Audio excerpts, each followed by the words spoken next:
दोस्तों, आज की कहानी की शुरुआत होती है 1025 ईस्वी में, जब महमूद गजनी अपने भांजे सलार मसूद के साथ सोमनाथ मंदिर पर हमला करता है। वो उस पवित्र मंदिर को लूटता है और ज्योतिर्लिंग तोड़ देता है। महमूद गजनी का वो भांजा जो सोमनाथ मंदिर पर हमले के समय उसके साथ आया था, वो ठीक 6 साल बाद 1 लाख की सेना लेकर दिल्ली पर आक्रमण करता है। दिल्ली के राजा इसका प्रतिकार करते हैं, लेकिन जब गजनी से सलार मसूद की मदद करने के लिए और नई फौज आती है तो दिल्ली के राजा आत्मसमर्पण कर देते हैं। इसके बाद सलार मसूद आगे बढ़ता है और गंगा यमुना का ऊपरी द्वाब पर कब्जा करता है, कन्नौज के राजा को समर्पण कराता है और अपने रास्ते में आने वाले हर राजा के साथ जीतते हुए बाराबंकी पहुंचता है।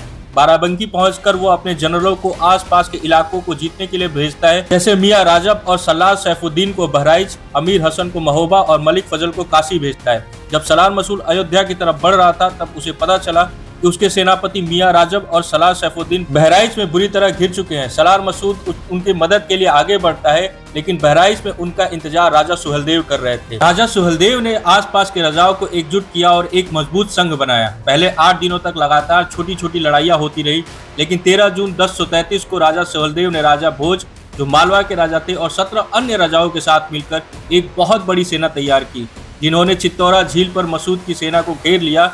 अब्दुल रहमान चिश्ती लिखता है, इस्लाम की सेना चारों तरफ पहाड़ों जैसी थी, पर वे घास की तरह कट गई। 2/3 सैनिक मारे गए।